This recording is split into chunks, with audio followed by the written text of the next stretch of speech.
今日要读圣经，记载伫路加福音第2章1到14节。因为今日是何堂礼拜哦，我用迄个华语哦。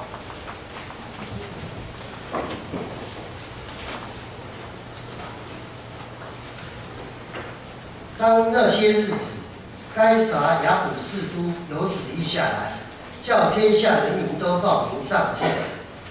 这是居里纽做叙利亚巡抚的时候，头一次行报名上册的事。众人各归各城，报名上册。约瑟也从加利利的拿撒勒城上犹太去，到了大卫的城，名叫伯利恒，因他本是大卫一族一家的。第5节，要和他所聘之妻玛利亚一同报名上册。那时玛利亚的身孕已经重了。他们在那里的时候，玛利亚的产期到了，就生了头胎的儿子，用布包起来，放在马槽里，因为客店里没有地方。在伯利恒之野地里有牧羊的人，夜间按着根刺看守羊群，有主的使者站在他们旁边，主的荣光四面照着他们，牧羊的人就甚惧怕。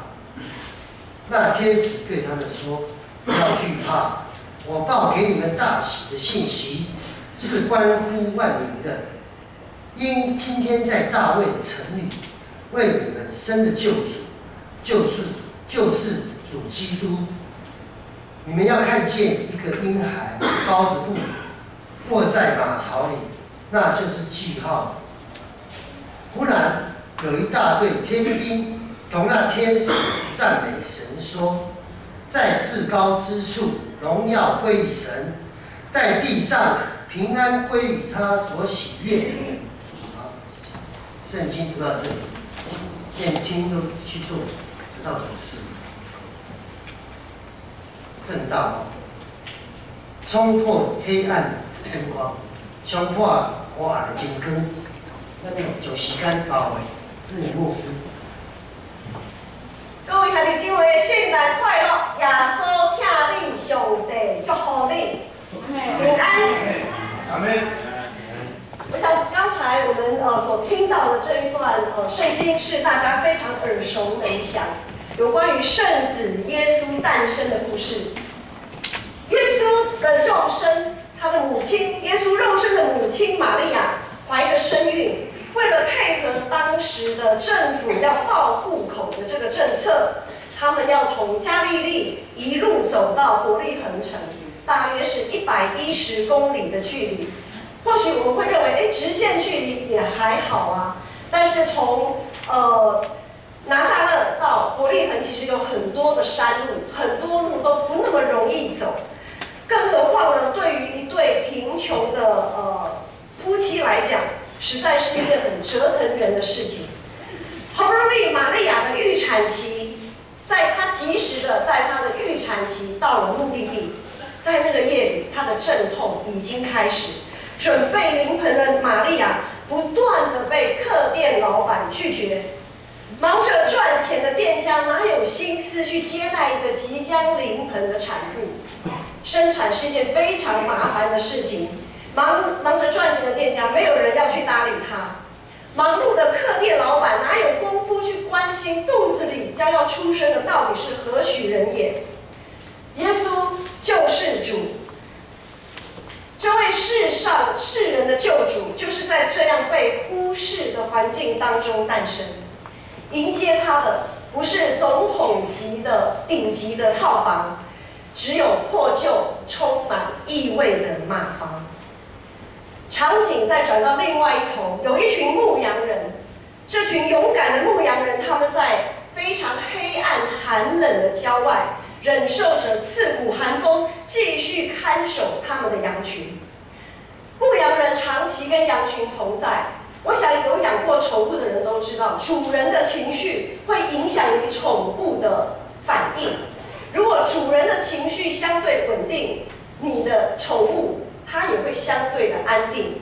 因此，这群牧羊人他长期跟羊群同在，他们的情绪起伏会的稳定度，所以他们很习惯的将自己的胆怯惊慌隐藏起来，他们很习惯的武装自己。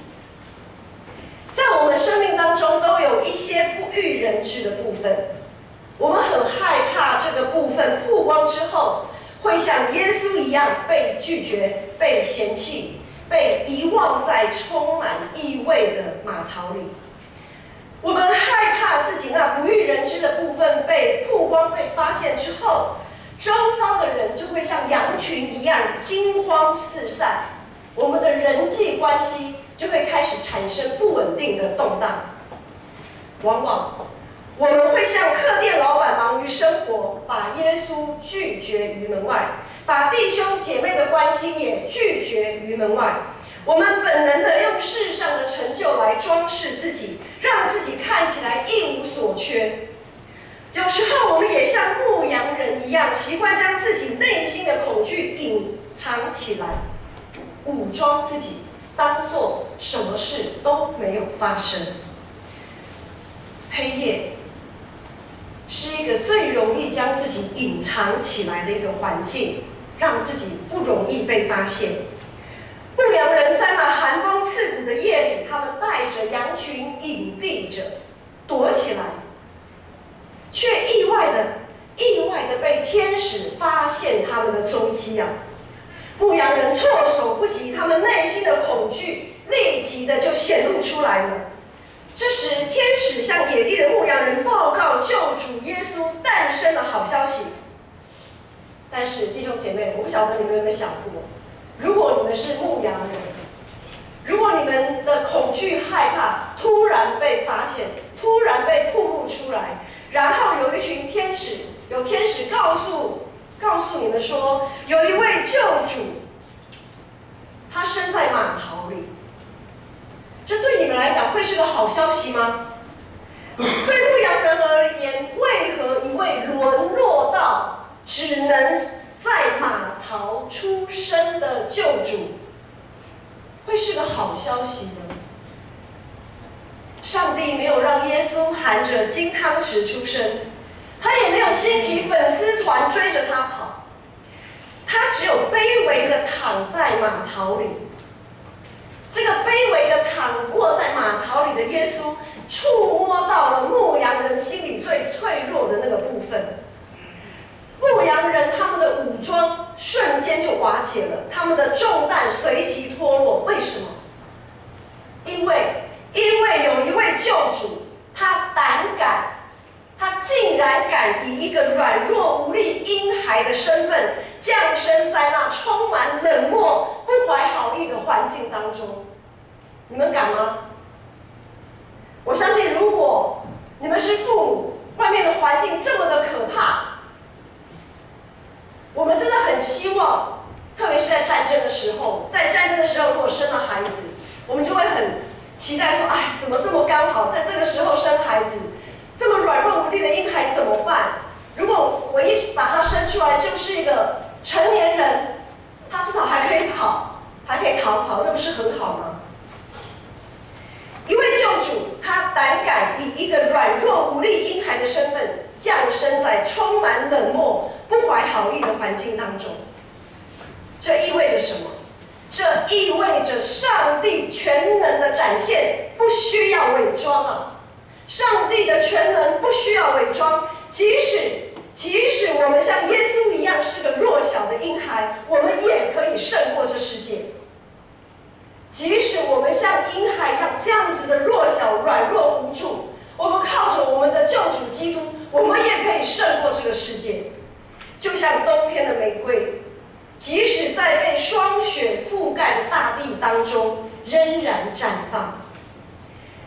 小婴孩耶稣靠着上帝的全能，在黑暗的世代注入真光，让人们心中那不欲人知的部分被耶稣触摸。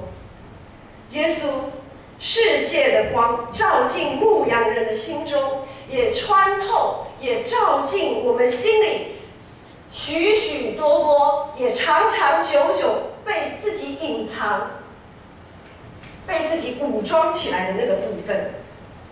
甚至于连我们尚未自己都没有察觉到的那个软弱、那个黑暗的部分，都会被真光穿透照亮。只要我们常常向耶稣靠近，耶稣的真光就会把我们心里的幽暗给凸显出来，把附着僵固在我们生命里那个不欲人知的那个部分凸显出来。耶稣的真光让这些生命的破坏者无所遁形。弟兄姐妹，我们不用再武装自己，我们在耶稣基督的面前，我们在主基督的里面，我们不用再勉强自己，我们不需要担心自己的软弱被发现。就像天使对牧羊人说：“不要怕，你们的救主就是主基督已经降生了。”今天我们在座的每一个人，都是被耶稣的真光吸引来的牧羊人，都是在耶稣真光之下重新检视自己的客店老板。我们被耶稣触摸，被耶稣同理，被耶稣安慰。